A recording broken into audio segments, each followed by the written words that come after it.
So now we're going to go into how might educators create content inclusive of students' lived experiences. And we're looking at it from whatever perspective you can kind of give us some insight on educators creating that content for our students in their lived experiences. Thank you, Dr. Sullivan. I think it's important for our educators to really look at in terms of what they're doing in the totality of their environment.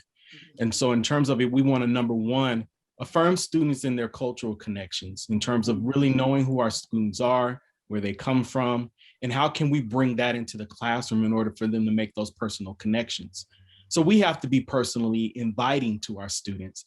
And as well as us being inviting, we also have to share a little bit about ourselves. So therefore, it's important for our educators to feel comfortable in terms of sharing a little bit of their cultural identity and how they were brought up and how that can sometimes shape what we do in the classroom in terms of building lessons, in terms of how we deliver lessons, and in terms of the expectations sometimes that we have on our scholars. And so being personally inviting really helps our scholars to really know their educator. I think creating physical and cultural inviting learning environments, so really making the environment feel a place, one, that is the students, but as well as the educational community or the environment that they're in. So really helping students to feel that it's not the teacher's room and I can't touch anything, but it's our room. And so in terms of it, the walls are resources for students. The materials are resources for students. And the students see themselves in the resources in the classroom. So we want to move away from getting books that always have animals that kind of articulate things, but more so incorporating culturally responsive text in the room where students see themselves in the text. It's content or topics that are relevant to the times that we're currently in. And so that way that students can feel that what's in the room and what's being taught, I understand, I see myself, and I can connect to those things. I think another thing is reinforcing students in their academic development. And so we don't want to, as you indicated before, look at students as deficits, but they come with assets.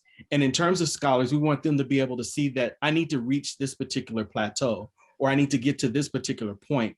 And this is how I'm going to help you to get there. So then that way the students can see where they need to go. They know how the teacher is going to help them to get there. And also they can see the things that they need to do in order to reach that milestone. And so I think that educators have to be clear and intentional about what it is that they want their scholars to do, and in terms of how we're going to work together to get there. And if by chance we don't get there as a system, what will we do to get them there? Because that data sometimes that we're looking at, it's not the students' data, that's our data, and we have to take ownership of that. And so when we don't reach those milestones, the question is, what do we need to change? Why didn't we do it? And in terms of it, what resources do we need to put there in order to get there? I think another thing that educators can look at is accommodating our instruction to cultural and learning differences of our students. So what that means is that you have to spend some time with your kids. I say kids, now I'm saying kids. You got to spend some time with your kids, because in terms of it, if you want them to be the scholar that you want them to be, you need to know their learning styles in order to move them to get there. You need to know their interests. So I know at the beginning of years, teachers normally do an interest survey or different things of that nature, but read the survey, look at these results, and then create activities or whatever around that in order to really move their learning. I think the other thing we need to look at is managing our classrooms with firm, consistent, and caring control. Because that's one thing that teachers have a problem with, is letting go their classrooms to the kids. But if you create the structure, you all create the norms, you create the environment, and you set the expectations and allow the scholars to show you that they can take control of their learning.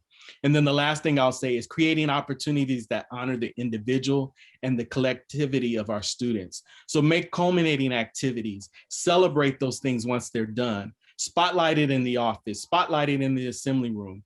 As far as in a secondary world, create opportunities where you can showcase our scholars in different capacities, whether it be in an assembly, over the mic, in the morning announcements. There's so many different things we can do, but the beautiful part is that you come together as a team to really talk about what things can we do to really celebrate the success of our scholars, or celebrate the success of our teams in terms of doing these different things. And that can happen within your PLC, your professional learning community models.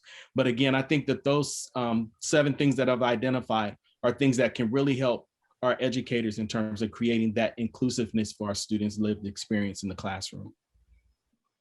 Thank you, Dr. Brown. You know, I usually have a story or some sort of something to say after a question. I think you said everything that will enlighten our teachers, our leaders, to ensure that they affirm our students is one thing I heard you say. Make sure that we personally invite them and that we deliver the lessons clear and intentionally.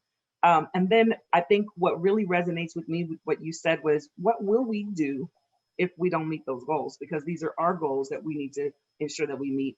And then just building those relationships with our kids. And so I love your passion. So thank you for being passionate. It's exuding through the screen. I'm kind of like feeling that passion and that energy all at once. So thank you for that.